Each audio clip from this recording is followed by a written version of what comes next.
Olá pessoal, sejam bem-vindos a mais um episódio do nosso podcast, o Dev Show. E hoje o nosso podcast é uma continuação do episódio anterior, falando sobre nuvem e desenvolvimento, né? Tudo que gira em torno aí do desenvolvimento de software voltado para a plataforma de nuvem, principalmente do Azure. Eu sou André Seco e estou aqui com o Erickson da Fonseca, com Milton Câmara e com o Renato Groff. Muito bem, pessoal. Para quem não acompanhou o nosso último episódio do podcast falando de nuvem, desenvolvimento, fica aí o convite para vocês darem uma atenção para ele, ouvirem, por causa que esse episódio é uma continuação e a gente vai trazer aqui alguns exemplos práticos, algumas implantações que foram feitas em empresas, né? Então, já trazendo aí um pouco para o cenário mais real da implantação na nuvem, quais foram os desafios e tudo mais. Hoje a gente vai comentar sobre um case da Hertz Internacional, onde o nosso amigo Milton trabalha, né, Milton? Sim, exatamente. Hoje eu sou coordenador de desenvolvimento na Hertz Internacional. Na verdade, a gente representa toda a parte de locação de reservas de carro para a Hertz, Dollar e Thrift, que são duas empresas do mesmo grupo da Hertz, né, que trabalham somente com os Estados Unidos. Mas basicamente tudo começou em cima do sistema da Hertz, que a gente mantém hoje aqui para atender as agências e operadoras do Brasil. Bacana.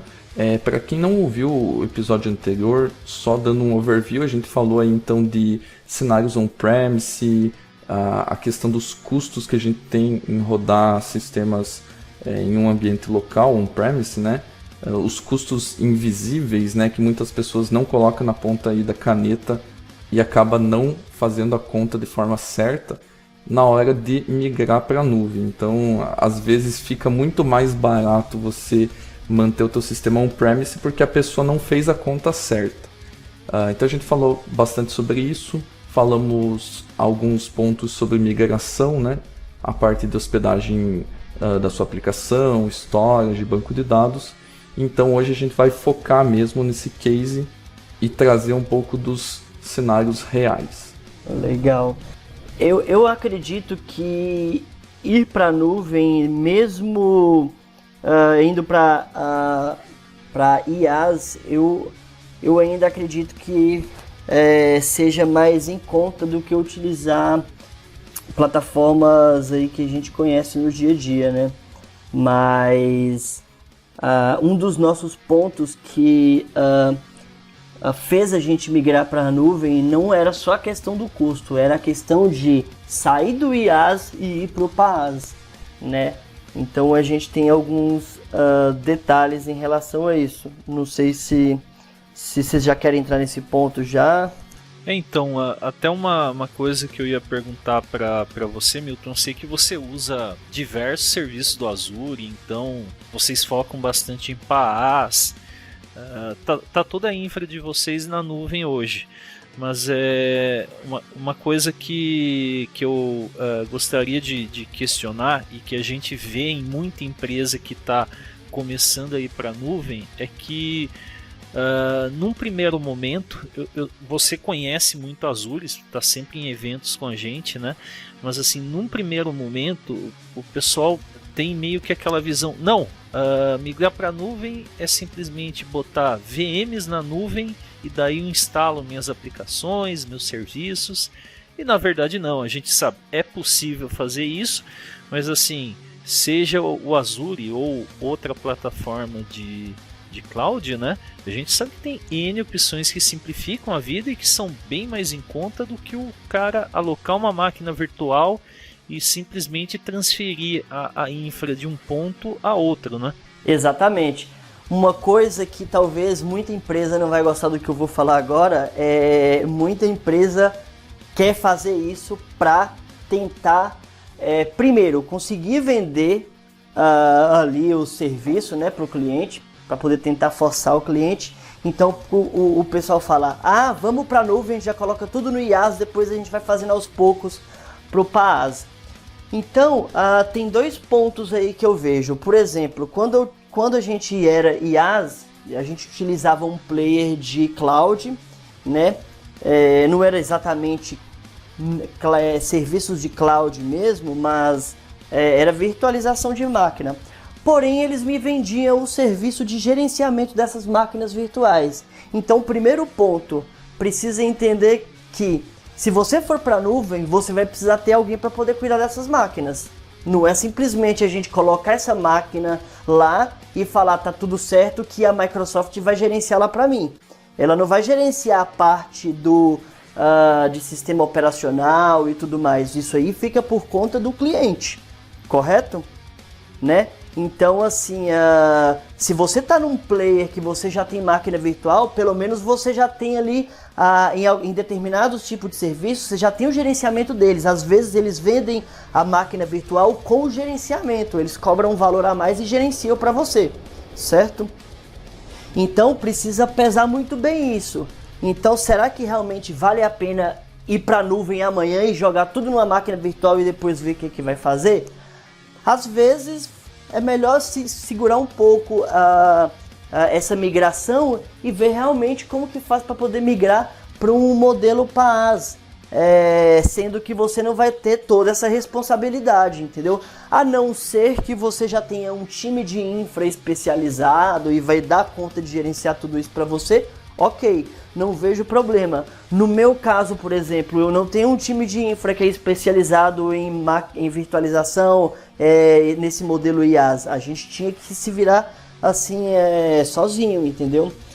Então a gente utilizava o gerenciamento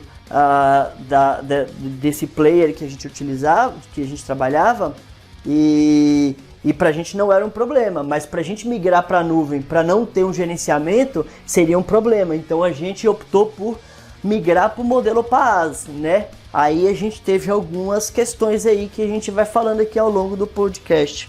É legal que você comentou que às vezes a gente começa falando, vamos migrar para a nuvem, é o futuro e tudo mais, mas tem pontos a ser mensurados, né? Como o Milton bem falou aí, a questão de se for só transferir a tua infra sem nenhum planejamento, né? Você acaba por criar mais uma bagunça na nuvem do que realmente utilizar ela de uma forma que te ajude, né, que te ofereça um diferencial aí no seu negócio. Então não faz sentido você apressar isso se você vai fazer de qualquer jeito. Complementando André, a gente falou aí sobre muitas vezes não é necessário a gente simplesmente migrar a infra que existe on-premise fisicamente para a nuvem no modelo IaaS, né? Mas não significa que vocês não vão utilizar IaaS também no dia a dia. Vamos pegar um exemplo aí do próprio Azure. A gente sabe que em termos de bancos de dados relacionais a gente tem suporte hoje a SQL, a MySQL, a Postgres e MariaDB.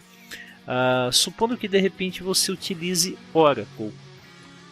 O Oracle não é fornecido pela Microsoft no Azure como um database as a service.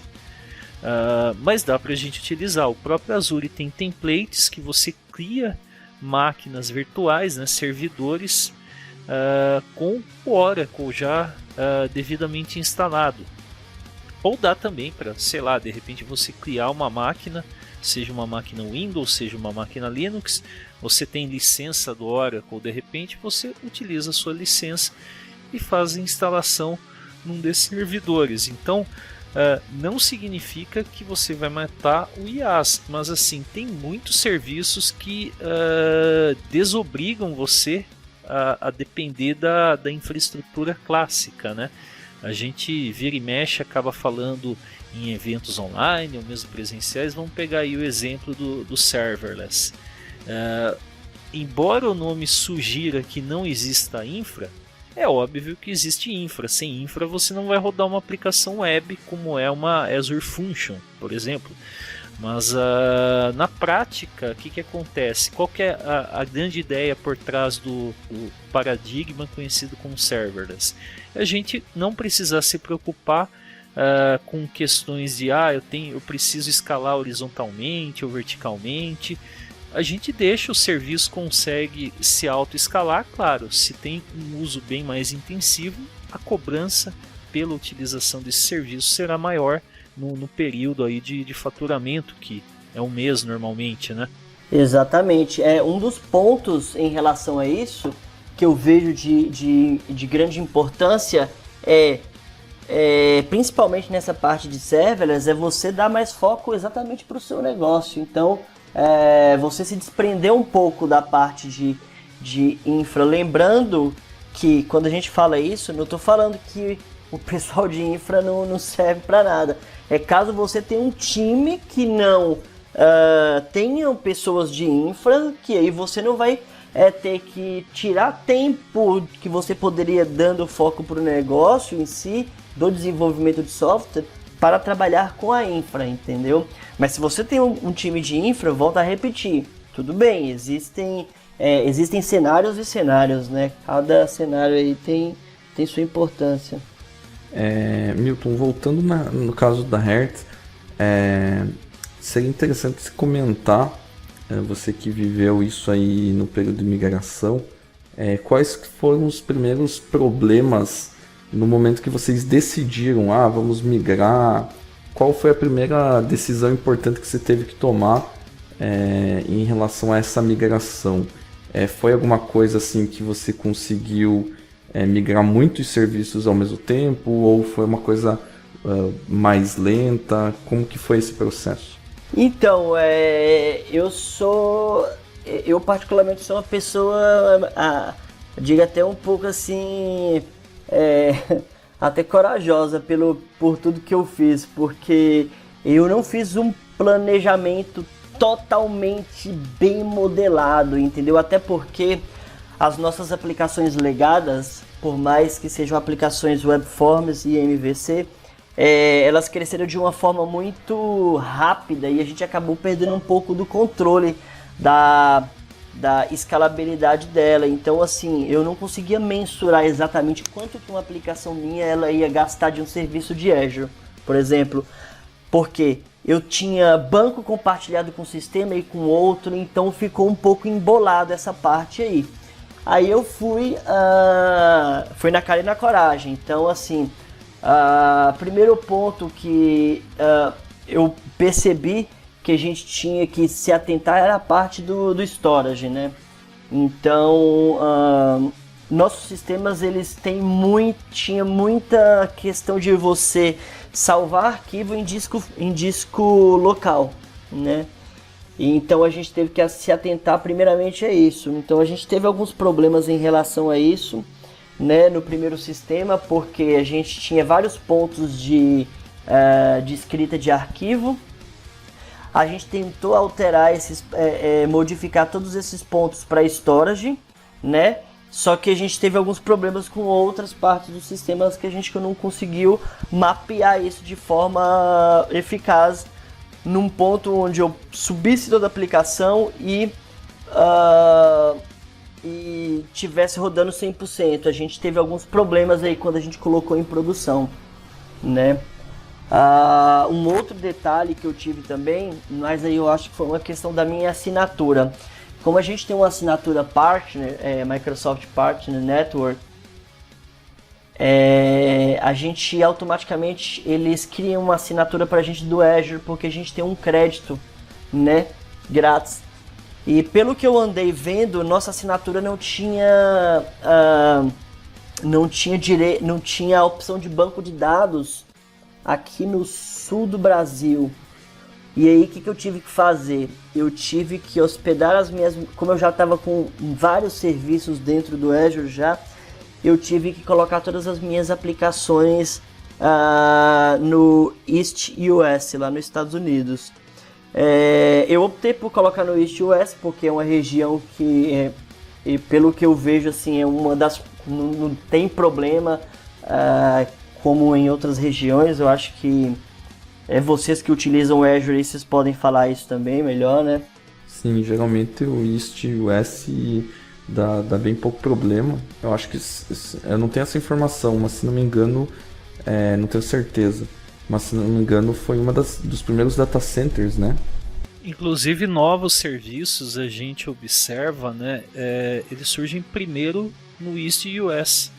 Então, vamos pegar aí o AKS. O AKS, recentemente, né, a gente está fazendo esse podcast durante o mês de junho, mas assim, recentemente foi anunciado, né, a disponibilidade do AKS, né, o Azure Kubernetes Service aqui na região sul do Brasil, né, South Brazil, né? Mas a questão é, se surge um novo serviço, muita gente já deve ter observado, e realmente é isso, a primeira região em que um serviço costuma ser disponibilizado é justamente East US, né? East US e Central US também. Geralmente saem nelas primeiros. A prova é que o East US é fera também, que tem o East US 1 e 2, né? Exatamente. Então o que a gente teve que fazer? Eu tive que colocar os sistemas e base, claro, na mesma localidade, para a gente não ter problema em relação a isso. Eu até cheguei a fazer um teste com muita inocência em tentar colocar um banco numa região e o sistema em outro, mas aí eu tive um problema enorme aí de latência. Então eu coloquei tudo na mesma região e aí rodou 100%. Por mais que a gente esteja utilizando o sistema aqui no Brasil, mas a latência é baixa, porque a gente não utiliza de tanto artefato assim, como é sistema corporativo, não precisa de CDN, desse tipo de coisa, né? Então o sistema estando lá, junto com o banco de dados lá na mesma região, para a gente já é suficiente, roda 100%, muito rápido. E um outro detalhe que a gente teve aí para a gente resolver essa questão foi a questão dos sistemas que rodam em background. Aí foi outro problema. Por quê? Poxa, já coloquei todos os nossos serviços, nossos aplicativos em web app, migramos as escritas dos arquivos de leitura para storage, colocamos os bancos de dados no SQL, num pool de banco de dados do Azure, né? Depois eu vou falar disso. E agora a gente tem os robôs. O que a gente vai fazer com isso? Como a gente trabalha com sistema de reserva, a gente tem robô que fica rodando todo dia para poder verificar se tem reserva que é para cancelar, né? Como a gente trabalha com locação, por exemplo, tem gente que aluga um carro e ele não paga. Só que ele não paga, mas também ele não cancela a reserva. Eu não posso deixar essa reserva ativa porque senão eu comprometo a frota lá na localidade, né? Então eu preciso cancelar essa reserva. Então a gente tem um prazo para o pessoal cancelar. Então esses sistemas, a maioria era feito em Windows Form, Console Application, coisa do tipo. E aí o que a gente teve que fazer? Aí a gente não teve como fugir. Tivemos que subir uma máquina virtual e aí aos poucos migrar tudo isso para Azure Functions. E aí qual foi a estratégia que a gente utilizou? Poxa, eu não vou escrever todas essas functions do zero de novo. Então a gente compartilhou só a camada que faz todo esse processo e aí utilizou o functions como se fosse um front, aplica uma camada principal, utilizando um timer trigger. E aí a gente foi fazendo isso aos poucos. Então eu coloquei um projetinho de function na minha solução, chamando as minhas DLLs que faz todo esse processo aí em background, né? E aí a gente conseguiu fazer essa migração também desses sistemas aí que faz esses cancelamentos diários utilizando o Azure Functions. E basicamente foi esse o processo que a gente teve. Uma outra coisa bacana que a gente conseguiu migrar e que ficou bem legal foi a parte de banco de dados também. Antigamente a gente utilizava uma instância para todas as nossas bases. Daí o que a gente fez? A gente migrou para o pool de banco de dados do Azure, né? Então muitas das nossas bases elas não precisam de processamento o tempo inteiro. Uma base uma hora precisa, a outra às vezes não precisa. E a gente conseguiu resolver isso com um pool de banco de dados, ou seja, ele consegue fazer esse balanceamento de carga em todas as nossas bases. Curiosidade, as bases de vocês, eu acho que vocês devem ter criado servidores, né? É um servidor lógico na prática, mas dá para você deixar atreladas as bases de dados, né, bases SQL, por exemplo, né? E o que é legal desse modelo? Dá para você, a parte de permissionamento, de credenciais de acesso, usuários e acesso aos bancos, dá para você definir nesse servidor que seria lógico, né? Não é um servidor físico que você está lá manipulando, mas daí assim, você criou, sei lá, o acesso do usuário Milton. Esse usuário Milton, se você tem 10 bases de dados vinculadas a esse servidor, dá para você falar, olha, eu quero que ele tenha acesso a tais bases de dados. Exatamente, a gente faz isso lá hoje, porque todo ano a gente tem, por política da empresa padrão, a gente contrata estagiários, então a gente tem que fazer esse controle de acesso aí dessa forma, né? A gente manipula tudo no servidor lógico e aí a gente vai replicando para as bases que a gente precisa dar acesso para eles. Bacana. Ponto assim que seria interessante falar, não tanto voltado aos recursos da nuvem, mas assim em relação ao código legado que vocês tinham. Você comentou muito de Web Forms, de questão de ter console application, Windows Forms e tudo mais. De tudo isso aí, qual que foi o esforço e se precisou reescrever algum código por causa da migração para a nuvem? A migração em si te obrigou a reescrever alguma coisa? Então, hoje a gente tem um sistema Web Forms, dois na verdade, um bem grande, um pequeno, e uns 5 ou 6 em MVC, uns 7 MVC. Eu acho que a gente reaproveitou 95% do código. 5% a gente teve que reescrever. Tive que reescrever essas camadas de entrada do Azure Functions para poder chamar as DLLs para poder fazer esse processo em background, tá? Então eu tive que basicamente criar um projeto de Azure Functions, instanciar, compartilhar minha DLL, instanciar e fazer a chamada, só isso. Outro ponto que eu tive que reescrever, a parte da escrita e leitura de arquivos, tá? A gente tinha, não é tudo centralizado, mas a gente tentou organizar no início do desenvolvimento de uma forma onde eu deixava um ponto só de escrita e leitura, mas a gente teve que alterar em outros lugares também, que a gente acabou vacilando e deixou passar isso, né? A gente teve que mexer aí, e um outro ponto que eu lembrei agora que a gente teve que mexer foi a parte de geração de PDF. Ou seja, os nossos sistemas eles geram PDF, e aí o que acontece? O Web App, por natureza, ele não deixa a gente utilizar uma biblioteca de terceiro, se eu não me engano, chama HiPDF, alguma coisa assim. Eu não me lembro agora o nome. E ele dá um problema de segurança na hora de gerar o PDF. Talvez ele precise acessar uma camada lá do sistema, onde o Web App não dá essa opção. Daí o que a gente teve que fazer? Tive que contratar um serviço de terceiro que gera PDF, uma API, né? Um fornecedor que serve uma API. Eu passo um arquivo HTML e ele me devolve um binário com aquele PDF. Então, assim, eu digo que de 100% assim, dos nossos códigos, eu tive que reescrever somente 5%. Vai, no máximo 10%, assim, não foi algo que, tipo... que foi custoso, não. Foi bem tranquilo mesmo. E a gente tem aplicação no Web Forms, né? Que é um legado, né? Tipo, pra gente, a gente já trabalha com essa ferramenta, já vai fazer uns 11 anos, né? E a gente conseguiu migrar ele para um Web Forms tranquilamente. Legal. Para quem não conhece o Web Forms, né? Só dando um overview aí pro pessoal. Vamos dizer assim, é o antecessor do MVC, vamos dizer assim, né? O pessoal, quando surgiu a web com mais força, estava migrando do desktop para a web, aderiu muito ao Web Forms pela forma que a Microsoft criou o Web Forms, né? Para quem já teve contato, você tem uma facilidade de criar controles, arrastando eles na tela e criando eventos atrelados a esses controles de uma forma bem fácil.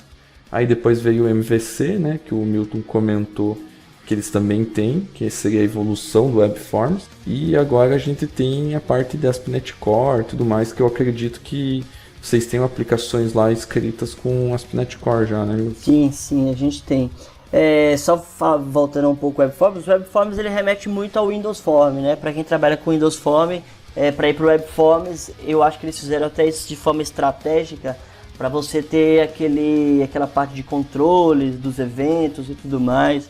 Então, quem trabalhou com Windows Form, o WebForms é bem parecido, né? Assim, a forma de se trabalhar em relação àqueles os componentes, botões, as grids, etc. Isso aí.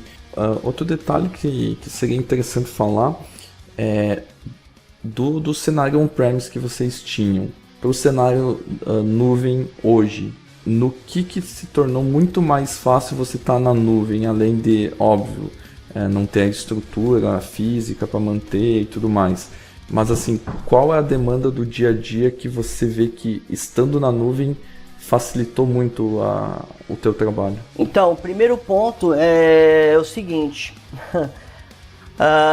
O sistema principal, ele basicamente ele tem muita utilização de banco de dados, ele roda com muita procedure, ele tem muita regra de negócio dentro do banco, e a gente tem um problema com o nosso fornecedor de cloud, onde a gente tinha dava muito gargalo no banco, e a gente tinha que pedir para o pessoal lá ou reiniciar, ou ver o que estava acontecendo, não só no banco de dados, como também no IIS, né? E isso levava um tempo, não era na hora que a gente queria que a gente abriu o chamado. Então a gente tinha um problema em relação a isso, porque a gente ficava 1 hora com o sistema parado, a gente estava 1 hora sem vender, né? A gente já teve, inclusive, uma questão de ficar 1 dia fora do ar. Só que aí não foi questão de IIS ou banco. Teve um problema no data center que não estava conseguindo se comunicar com o web service da Hertz lá nos Estados Unidos. A gente ficou um dia com o sistema parado. E o que acontece? A gente perde um pouco do controle, né? Porque a gente não tem acesso ali a tudo. Pô, eu não sei mexer com infra, mas eu sei dar um restart no IIS, né? Você dá um restart no banco, fazer algum procedimento ali de urgência para poder fazer o sistema voltar, né? Eu não sei mexer ali em outras ferramentas, né? Que aí já vai para um cara de infra, um DBA, mas procedimentos de emergência, tudo bem. Então, um dos benefícios foi esse, a gente teve maior controle sobre as nossas aplicações em relação a esse tipo de procedimento. Então, assim, qualquer probleminha que a gente tem hoje, e é pouco que a gente tem, tá? Hoje, por exemplo, a gente não tem gargalo mais no banco de dados. Ele segura numa boa. Raramente acontece alguma coisa, a gente precisa dar Eu acho que no banco de dados, na verdade, a gente nunca precisou fazer isso. Talvez no Web App a gente já teve algumas vezes que a gente teve que reiniciar o serviço. Mas a gente não chegou a analisar a fundo ainda o que realmente está causando todo aquele problema. Mas a gente chega lá no Web App, a gente tem lá o botão de Start, Restart, Stop, ou simplesmente eu posso criar um outro recurso em menos de 2 minutos. Simplesmente, de forma muito rápida. Acho que até vale a pena comentar, né? Você falou do Azure Web App, né, Milton? E tem algumas coisas que são bem fáceis aí, que agilizam o próprio trabalho da infra, né? Por default já tem HTTPS. Mesmo assim, a parte assim de fazer um procedimento um pouco mais chato, que seria geralmente de uma pessoa de infra, né? Ele tem o CUDO, né? Que é um utilitário de gerenciamento que já vem habilitado, né? Então dá para, mesmo para um dev, às vezes, para você ver um trace, algo que está acontecendo, algum problema que está ocorrendo com o seu web app, facilita bastante a vida, né? Exatamente, a gente utiliza o CUDO o tempo inteiro, a gente está sempre utilizando o CUDO para poder verificar se faltou algum arquivo na hora de publicar, coisa do tipo, né? Então, assim, é uma outra ferramenta que auxilia a gente bastante no dia a dia. E um outro ponto que ajuda bastante é a questão de criar ambiente de teste. Eu estava até comentando com o pessoal hoje. Hoje, por exemplo, como que a gente faz para poder subir um ambiente para poder testar? O desenvolvedor terminou uma feature branch, ele simplesmente vai lá no Visual Studio, manda dar um publish, automaticamente a gente já provisiona um ambiente totalmente zerado no web app e dá o link pro nossa área, nosso departamento lá que solicitou aquela demanda testar. O que a gente está fazendo agora? A gente já fez, na verdade, todo o nosso processo de continuous integration e continuous deployment, ele é todo automatizado, tá? Então, o desenvolvedor ele fez a feature, fez o commit, automaticamente a build roda, já faz todo o procedimento, já manda para ambiente de pré-prod se o pull request for aprovado, né? Mas antes desse processo todo acontecer, o que a gente faz? Quando o desenvolvedor termina a branch dele, ele deu um commit naquela branch, o que a gente faz? A gente manda rodar uma build daquela branch, automaticamente a gente aprovisiona um ambiente pelo próprio Azure DevOps zerado, um web app zerado, somente com aquela funcionalidade que ele fez.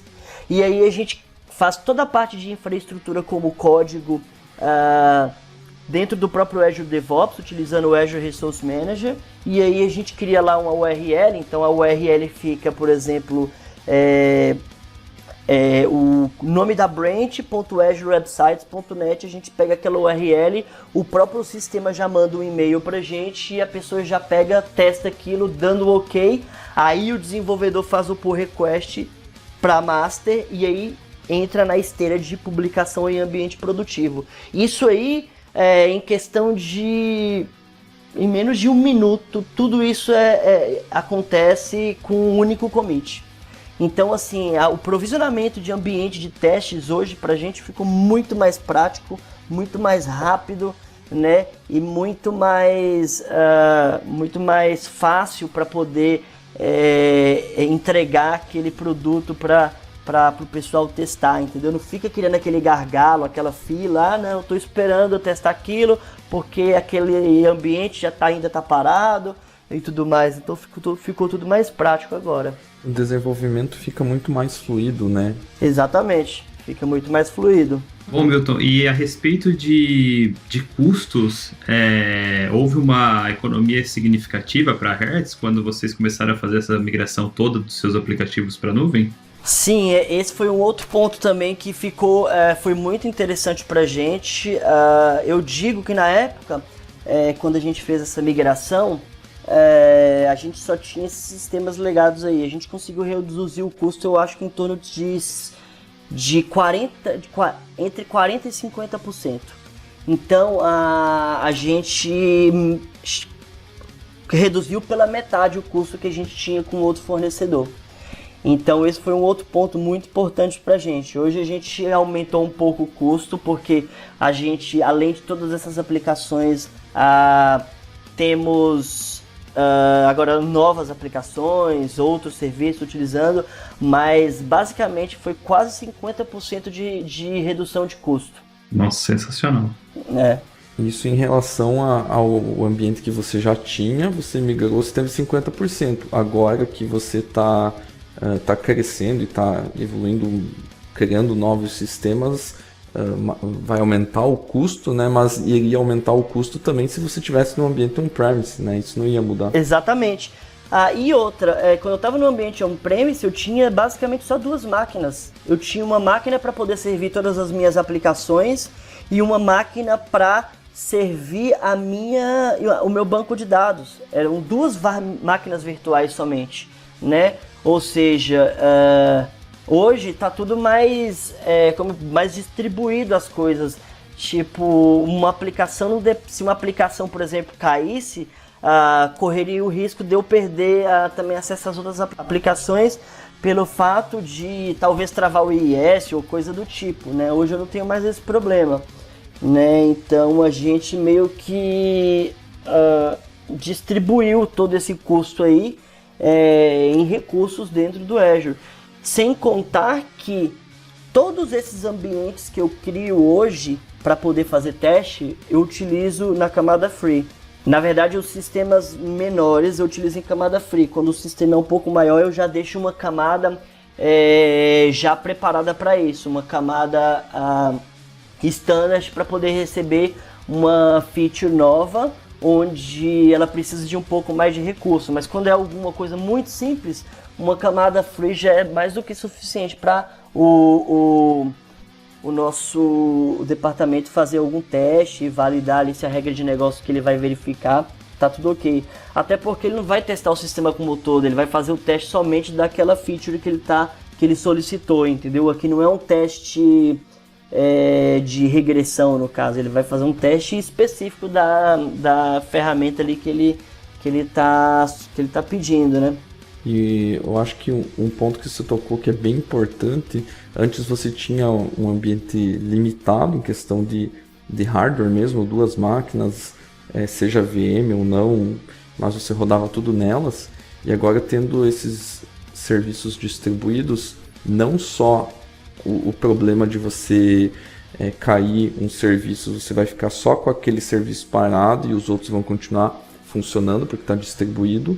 E também se você tiver um cenário aí vai precisar escalar uma aplicação específica, antes você teria que aumentar ou provisionar uma máquina virtual muito mais poderosa para todos os apps que rodavam dentro daquela máquina, sendo que você só ia precisar às vezes escalar uma aplicação em específico, né? Exatamente. Um ponto importante que eu não falei aqui para o pessoal ainda é a questão da escalabilidade. A minha escalabilidade hoje, eu estou numa camada, se eu não me engano, eu estou na camada Premium, ela já está mais do que suficiente para todas as nossas aplicações. Eu não cheguei a precisar passar disso. O problema que ainda a gente não chegou a pontuar é a questão da escalabilidade horizontal. A gente ainda utiliza muito estado na aplicação, principalmente em sessão. Isso é um problema para quem trabalha com cloud, com nuvem. Colocar aplicação que tem estado é complicado, porque você não vai conseguir escalar ela de forma horizontal, você vai ter problema. Então, a gente já chegou a verificar alguns detalhes em relação a isso, como que a gente vai fazer para poder centralizar esse estado. Se a gente vai utilizar um Redis, se vai colocar no SQL, ainda não sei ainda o que a gente vai fazer. Até porque ainda a gente não precisou disso, entendeu? Até foi interessante, né, que você falou dessa questão de estado, de sessão, porque é um ponto também que pesa bastante quando a gente fala de migração de aplicações web para nuvem, né? Porque muitas vezes o pessoal está com uma aplicação legada, ela não foi projetada da melhor maneira, está usando cache em memória, por exemplo, e o pessoal vai migrar para a nuvem e acha assim, beleza, a gente está na nuvem, vai ficar fácil escalar a aplicação. Para você escalar a aplicação, tem uma série de questões aí de arquitetura que você precisa levar em conta, justamente para você não quebrar a cara nesse processo, né? Exatamente, isso é um ponto aí muito importante, precisa ser levado em consideração caso a sua aplicação ela tenha este formato. A gente, no nosso sistema, como o nosso sistema ele é totalmente baseado em web service, eu não posso fazer cache de muita informação, porque senão eu posso perder. Eu não sei, por exemplo, qual momento vai mudar o valor de uma diária de um carro. Isso aí vem no web service, eu não consigo cachear isso. Eu não sei se vai mudar daqui um segundo, daqui uma hora. Então, por padrão, a nossa aplicação ela não tem cache, mas ela tem a parte de estado. E é interessante falar, até para quem nunca teve contato com isso, e a gente acabou comentando de escalabilidade horizontal e vertical. A vertical seria, né, para quem não sabe, a vertical você aumenta o poder da infra na mesma máquina, vamos dizer assim, né, mantendo o mesmo hardware rodando aquela aplicação. E você escalando horizontalmente, você provisiona outros hardwares para rodar a tua aplicação em paralelo, vamos dizer assim. E qual que é o problema de você manter estado em memória, onde provavelmente é o caso do Milton aí utilizando o Session, né? É que a Session ela acaba sendo gravada na memória do hardware, do servidor, enfim, que você tá rodando a tua aplicação. No momento que você escala isso horizontalmente e você vai subir outro hardware ao lado desse primeiro que tem a seção persistida em memória, guardada em memória, você acaba nessa segunda máquina não tendo o valor daquele estado. E se a tua aplicação depender disso, então você acaba tendo uma quebra no código, uma exception, alguma coisa assim do gênero. Fazendo uma analogia, seria o cache em memória e o cache distribuído, né? Você ter, fazendo uma analogia direta, seria a mesma coisa. Você tem o cache em memória, ele vai estar naquela máquina sua lá. Se você tiver distribuído, todo mundo olha para o cache e se resolve o problema. Exatamente. Fora todos esses serviços que a gente tem aí legados, a gente também agora está construindo algumas aplicações novas e a gente está utilizando bastante recurso do Azure. Então a gente está desenvolvendo a aplicação meio que voltado para cloud. Então a gente utiliza bastante Web App. Agora a gente está começando a utilizar Redis também, Azure Service Bus, Storage, SQL. Estamos pensando em utilizar o Cosmos, mas ainda a gente não chegou ainda numa conclusão se vai utilizar. A gente está desenvolvendo uma aplicação nova lá, baseada em APIs, né? O Azure API Management também. Então, basicamente, ele não está totalmente dividido em microserviços, mas ele tem uma intenção de caminhar para. Até porque a gente sabe qual o principal serviço hoje que ele é escalável, né? O principal ponto da aplicação que ela precisa ser escalável, e o core da aplicação, que é a parte de CRUD, processos mais simples, a gente deixou tudo numa única API. Então, basicamente, a gente desenvolveu, se eu não me engano, umas 8 APIs que se comunicam entre si para poder entregar tudo para uma nova ferramenta também, que é de locação de carros para um outro público. Porém, a gente está utilizando ao máximo de recursos do Azure. A gente está evitando implementar na mão e tentando abstrair isso tudo para dentro do Azure, para a gente conseguir entregar de forma mais rápida e também não ter que se preocupar com coisas que a gente não é especialista, entendeu? Então, por exemplo, autenticação. Autenticação, eu estou utilizando ferramenta de terceiro para autenticar. Eu estou utilizando o Azure API Management para poder gerenciar as nossas APIs. Não pelo fato de ser APIs no sentido de microserviços ou serviços distribuídos, mas porque essas minhas APIs elas vão ser disponibilizadas para os nossos clientes. Então eu preciso de um portal onde eu coloque para o meu cliente ter acesso a como chamar essas APIs, abrir uma issue ou coisa do tipo, tá? Então, documentação, exatamente.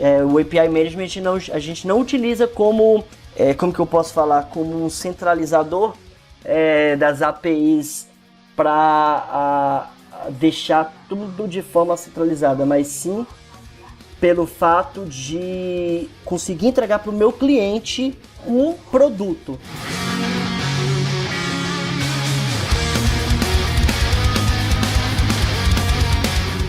Bom, pessoal, então nesse podcast a gente pôde ver aí um caso real, né, da Hertz Internacional aí fazendo a migração do seu ambiente que antes era utilizando muita VM, utilizando o ambiente on-premise, para utilizar aí serviços da nuvem, principalmente em PaaS, né, e quais foram as vantagens que eles tiveram em relação a custos, a gerenciamento, a escalabilidade, a redução no risco de ter erros nas aplicações, em quebrar a aplicação. Então acho que foi bem importante para mostrar um pouco de um cenário aí na prática, um cenário real que o pessoal teve que fazer essa migração. A gente vai ficando por aqui, lembrando que para você entrar em contato com a gente tem o site devshow.com.br, você pode entrar nessa publicação do podcast, dar o seu feedback na postagem. Não esqueça, a gente também está no iTunes, no Spotify e em qualquer app que você utilize aí para ouvir seus podcasts, você pode nos encontrar digitando lá DevShow. Bom, pessoal, era isso. Espero que vocês tenham gostado e a gente volta no próximo episódio. Valeu! Falou, pessoal. Um abraço. Até o próximo. Valeu, pessoal. Obrigado aí. Valeu, pessoal. Até a próxima.